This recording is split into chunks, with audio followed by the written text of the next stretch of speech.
On the world stage of women's golf, pressure doesn't just break records, it breaks clubs, careers, and even spirits. The 9 worst tantrums in women's golf history isn't just about lost tempers. It's a countdown of viral meltdowns and rule-bending confrontations that haunted major championships, sparked international outrage, and forced lasting changes in the sport.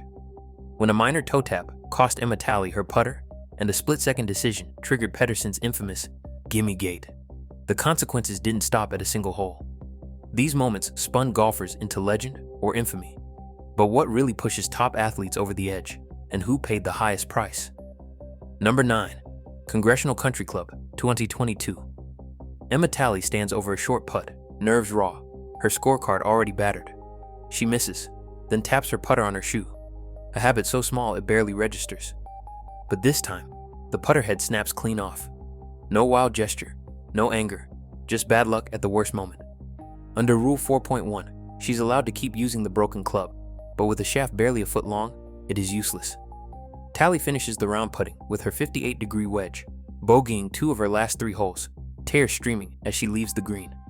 The clip rockets across social media, labeled small habit, huge cost. Instead of sympathy, Talley faces a barrage of questions about her composure, though she insists it was a fluke. In golf, even the most innocent routine can unravel everything. Number 8. Brooke Henderson, 2018. KPMG Women's PGA. Henderson, usually unflappable, loses her cool after a rough approach. She slams her club, snapping the shaft, the broken end spinning and nearly hitting her caddy, her father. No injuries, but the LPGA conduct code is clear. Endangering others with thrown equipment can mean penalties or disqualification. The media pounces, debating whether star players get special treatment. Henderson apologizes, avoids a penalty, but sponsors and broadcasters seize on the moment. For a week, her outburst becomes a cautionary tale, replayed as a lesson in what not to do when pressure mounts. Number 7. Paula Creamer, 2008 Samsung World Championship. The wind howls, the leaderboard is tight, and Creamer's frustration boils over.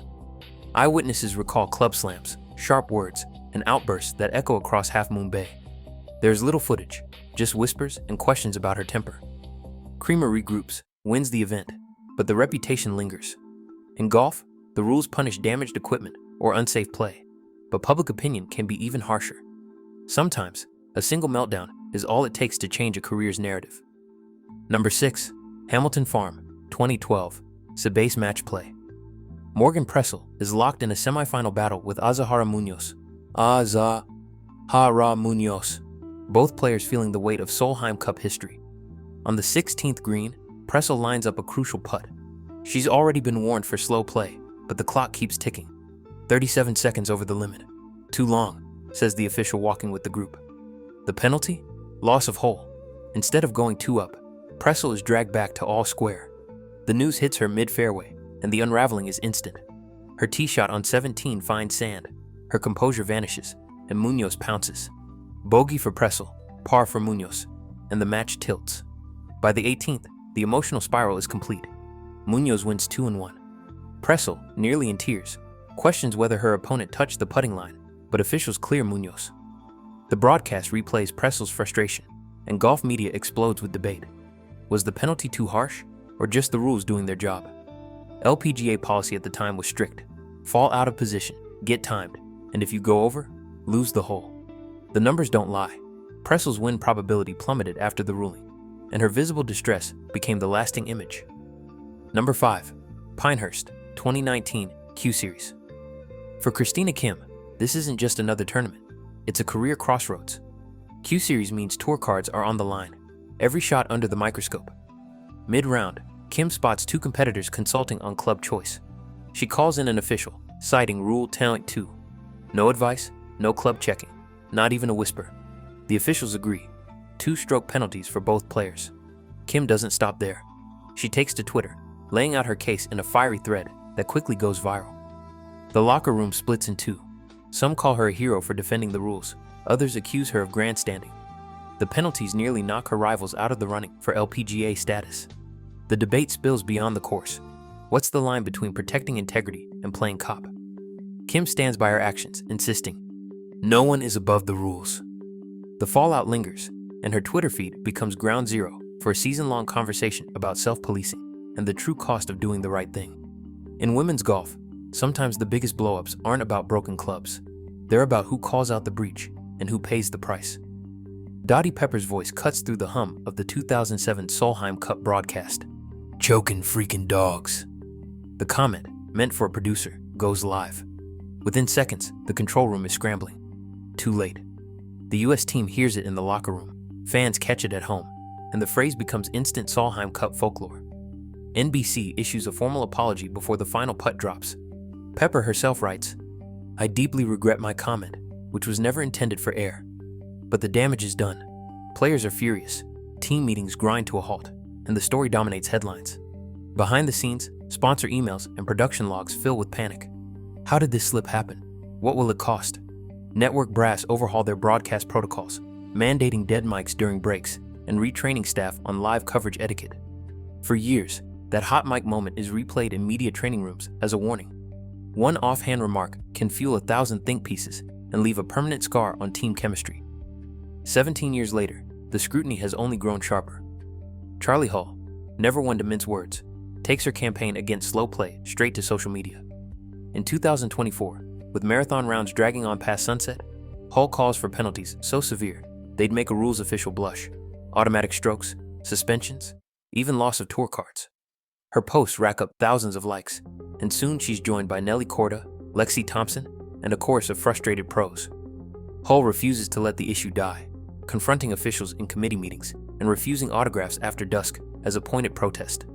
Sponsors and broadcasters, tired of ratings drops and angry viewers, pile on the pressure. By March 2025, the LPGA unveils its strictest pace of play policy ever: one-stroke penalties for groups out of position, public pace reports, and suspensions for repeat offenders. The league credits Hull and her peers by name. A single viral campaign has rewritten the rulebook, proving that in modern golf, one tweet or one unscripted comment can do what years of quiet lobbying never could. Number 2. Loch Lomond, 2000. Annika Sorenstam, already a legend in the making, stands off the 13th green in the thick of Solheim Cup pressure. She chips in from just off the fringe, a shot so pure it sends the European crowd into a frenzy. For a moment, it looks like Europe has stolen the momentum. But the celebration barely ends before the American team steps in. Sorenstam played out of turn, they say. Under match play rules, her opponents have the right to make her replay the shot. The request comes instantly. Annika, stunned and fighting tears, asks, "Are you serious?" But the ruling stands. She has to hit again. The second chip doesn't drop. The hole, which should have belonged to Europe, is halved. Sorenstam's heartbreak is visible, and the air is thick with accusations of gamesmanship. The rule is simple. In match play, play out of order, and your opponent can make you do it over. But no one forgets the cost of enforcing it at the highest level. For years, this single moment is replayed as the line between fair play and hard-nosed competition. Number 1. St. Leon Rot, 2015. The Solheim Cup is tied, nerves stretched to the breaking point. Allison Lee has a 2-foot putt to have the 17th. She misses her birdie, scoops up the short par putt, and starts walking off, assuming, as so often happens, that it's been conceded. Suzanne Pettersen and Charlie Hull, her European opponents, don't say a word. But when Lee picks up, Pettersen insists, "No one gave it to you. The official is called." The rule couldn't be clearer. A putt is only conceded if your opponent says so. No words, no free putt. The hole is awarded to Europe. Lee is in tears. The American team is outraged, and Laura Davies calls the move disgraceful. The crowd boos, social media erupts, and Pettersen faces a global firestorm. The US rallies in singles to win the cup, but the controversy never dies. The next day, Pettersen issues a tearful apology, but gimme-gate sticks to her name. From that year forward, the Solheim Cup issues explicit reminders. A concession must be spoken, and everyone hears it.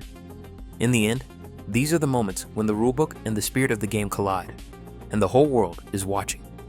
Across 9 infamous incidents, from Emma Talley's broken putter at the 2022 KPMG Women's PGA to Suzanne Pettersen's 2015 Solheim Cup. Gimme-gate. This documentary has shown how pressure, rules, and emotion collide on the biggest stages in women's golf.